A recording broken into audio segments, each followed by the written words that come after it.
C'est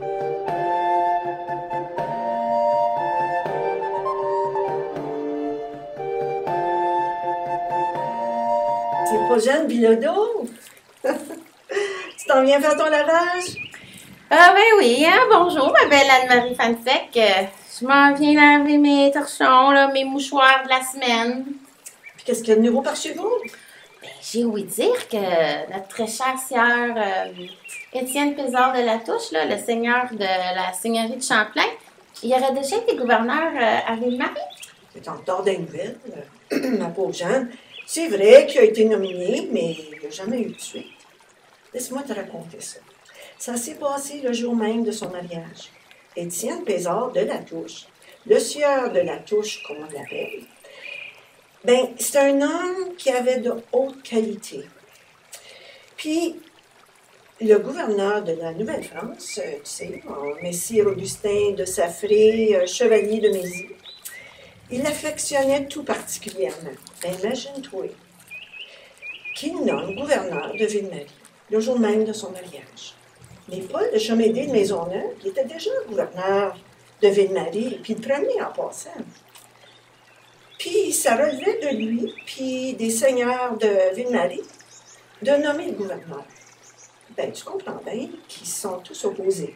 Il y avait un froid là, entre Mézy et Maisonneuve, là, qui, lui, il protégeait les droits de ses seigneurs de l'île. Je comprends, ça, pourquoi le gouverneur Mézy lui concéda le 8 août 1664 la seigneurie de Champlain. C'était pour le dédommager. Il tenait tellement à reconnaître les bons services que le sieur de la Touche a rendus à sa majesté en ce du pays. Oui.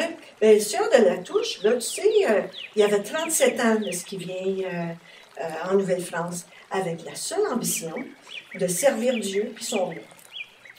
Bien, quand il arrive en Nouvelle-France, on le nomme aussitôt lieutenant des Trois-Rivières. Puis en juin 1664, il quitte Trois-Rivières, puis il vient s'établir à Ville-Marie pour assumer la fonction de commandant de la garnison. Il aurait même collaboré avec Pierre Boucher, alors gouverneur des Trois-Rivières, là, pour rédiger son livre sur les ressources naturelles de la colonie. Oui, c'est un grand homme. Oui. Il a mené les choses à bien dans la seigneurie de Champlain. Il y a une belle seigneurie à part ça. Oui. D'une lieue et demie de front sur le grand fleuve Saint-Laurent par une lieue de profond. Oui. D'Inter, oui. Oui, d'Inter. Savais-tu que les premières seigneuries datent de 1627? Ah. C'est un système, comme en France, qu'on appelle le régime seigneurial. À cette époque, c'était la compagnie des les Sans Associés qui s'occupait du développement de la colonie. Ils distribuaient des grandes terres à des seigneurs le long du fleuve Saint-Laurent puis autour des autres cours d'eau. Les seigneurs, ils n'ont pas toutes la même étendue. Les seigneuries, ça n'a pas toutes la même étendue. Il y en a qui sont très grandes. On connaît bien. Oui, il y a celle de la côte de Beaupré. De l'île de Montréal. Oui, la seigneurie de Batiscan. Celle du Cap-la-Madeleine. Puis il y a la seigneurie de Lauson. Oui. Bien, jusqu'en 1663, on concède seulement 71 seigneuries. Mais à partir de 1663, une fois que la Nouvelle-France est réorganisée, on entre dans une grande période de développement. En 1672, l'État concède cette même année-là un total de 46 seigneuries, dont 10 dans la vallée du Richelieu. Ouais. À cette heure, les deux rives du fleuve Saint-Laurent, ces deux bords, c'est à peu près complètement occupé par les seigneuries. Puis le Richelieu, ben, ça c'est la route d'invasion des Iroquois, mais désormais peuplé par des seigneurs, les anciens militaires du régiment de Carignan-Salière. Chaque seigneur, ben, il divise sa terre en censives, puis il donne ça à ses censitaires.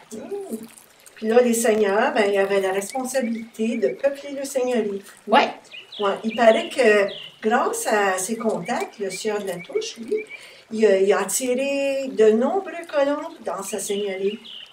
On raconterait même à Ville-Marie qu'il a concédé 22 terres en 1665, toutes dans la même journée. Les censitaires étaient tous réunis le 17 mars pour recevoir le titre de concession. Ben oui, en effet. Faire devant le notaire, là, Séverin Hameau, notaire royal aux Trois-Rivières. Oui. Ouais. Ben, en effet, deux des futurs époux des filles à marier, comme moi, arrivant en 1665, qui étaient présents cette journée-là pour recevoir un titre de terre. Il y a Thérèse Gallien, elle s'est mariée le 22 octobre. Ça faisait pas 3 mois qu'on venait d'arriver, avec Laurent Gouin. Puis leur mariage, c'était le premier mariage célébré dans la Petite Chapelle à Champlain. Puis il y a Denise Damané. Oui, elle s'est mariée avec René Houré. C'est dans la seigneurie de Champlain, eux autres aussi qui élèvent pieusement leur famille de 10 enfants. Puis, ben, nous, on est venu s'établir à Champlain en 1667. Mon Pierre, il a pris sa concession, là, 2 arpents de front sur 40 de profondeur. Ouais. Sais-tu pourquoi les terres sont étroites puis profondes? Pour s'entraider, puis pour que plus d'habitants aient accès au fleuve, qui était la seule route à l'époque. Oui, c'est ça. Les Algonquins, ils appellent ça le chemin qui marche. Oui. Les terres, là, ils sont concédés. Tu sais, c'était pas donné, là. Les seigneurs, ils avaient droit à des redevances. Le censitaire, il devait payer les censes puis les rentes à la fête de la Saint-Martin, le 11 novembre, là, qui vient de passer. Là. Puis, habituellement, ben, ils remettaient 2 bois sur blé, un chapon vif, 2 deniers de sens. Ils devaient se présenter en personne au manoir seigneurial. Ils doivent aussi tenir feu et pilieux. déserter un arpent par année, préparer le sol pour la culture, construire une première cabane, faire mousser grains au moulin, puis en donner une partie au seigneur. Ah ouais. Laisser libre un chemin sur le bord du fleuve. Puis, vas-y donc. Puis enfin, il y a l'habitant qui obtient le droit de chasse. Ah oui, puis de pêche sur ses terres. Ça, c'est chose qu'il ne pouvait pas faire en France. Le Seigneur a lui aussi des devoirs à remplir, des devoirs importants. Il doit aussi tenir feu et lieu. Puis, à l'opposé de la plupart des seigneurs de son époque, notre Seigneur, le sieur de la Touche, il a pris son rôle au sérieux. Oui, d'entrepreneur en colonisation. Il a aussitôt construit un manoir sur la pointe du Rocher, qui domine le fleuve à l'embouchure de la rivière Champlain, où les canaux pouvaient facilement y aborder. Il a aussi construit le moulin banal, puis une église, ses devoirs seigneuriaux. Ben, son zèle pour la colonisation, là, ça fait de lui un notable de la Nouvelle-France. Ouais. L'intendant Jean Talon n'a pas hésité en 1670 pour souligner son mérite. Puis il a donné une cavale, une belle jument là, de l'écurie royale. Les seigneurs sont même attribués un banc à la place d'honneur à l'église. Puis généralement en face de la chaire. Puis ils ont le privilège d'être enterrés sur le banc seigneurial aussi. Même si les seigneurs sont des nobles, des marchands, des officiers ou des congrégations religieuses, ils doivent jurer fidélité au roi. Puis il paraît que le roi, là, il peut reprendre la seigneurie si le seigneur ne respecte pas ses engagements. Ouais.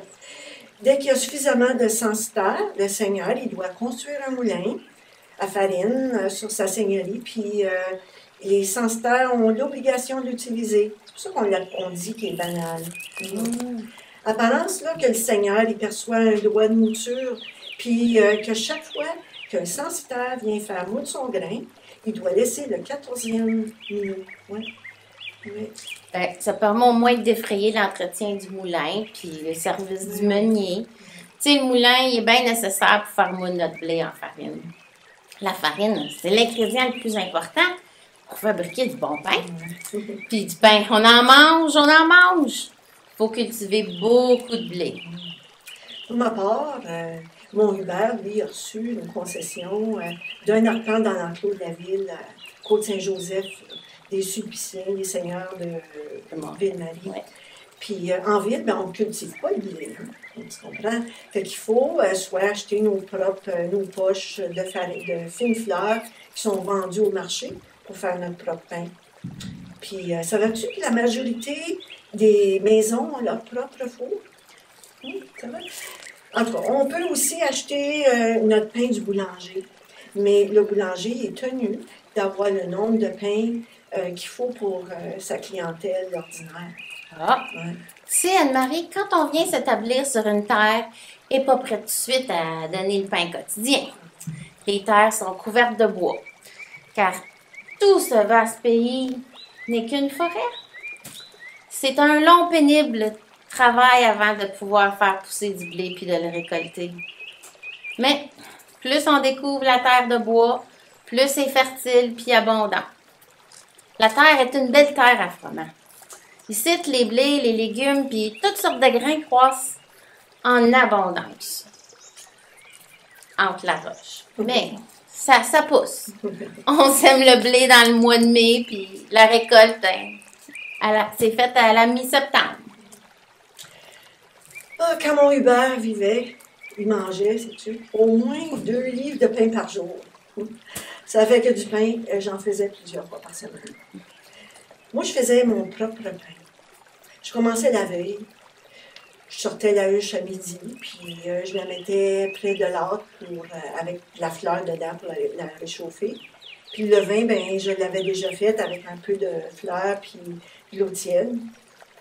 Puis le lendemain matin, ben, j'ajoute dans mon pain de pain, j'ajoute le levain, l'eau, puis 2 poignées de sel. Je brasse ça, puis je le boulange avec de la fleur pour en faire une pâte molle que je vais laisser élever une première fois. Puis après ça, au bout de 2 heures, là, je le pétris, puis pour rabaisser la pâte. Puis quand elle remonte une deuxième fois, ben là, je la moule, puis lorsqu'elle est remontée, je la mets dans le four à pain. Puis le four, il est assez grand pour loger, je dirais une douzaine, 12 à 13 pains. Ouais. 1h30 avant, là, ben, il faut que je chauffe le four. Puis je mets une bonne attisée avec du bois de cèdre ou bien du sapin. Quand il est assez chaud, puis que l'intérieur est un peu blanchi, là, ou bien que je suis capable de mettre ma main dedans, je la ressors vite, bien là, je vais gratter le bois, puis je laisse, je garde les braises à la porte du four, puis là, j'enfourne le pain, je le pousse bien au fond, avec une pelle à grand manche, puis là, je referme bien la porte. Puis par la fin de l'après-midi, là, ça sent le bon pain de chine. Oh, arrête! Tu me donnes l'eau à la bouche!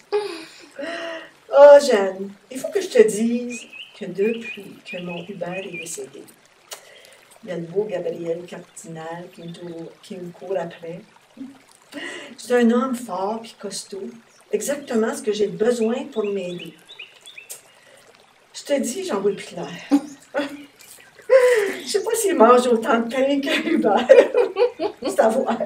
Oh, amène-toi, Anne-Marie. Il faut que je retourne étendre tout ce linge-là. Si je veux que ça sèche, mais... OK, ben, à voyeux. À voyeux.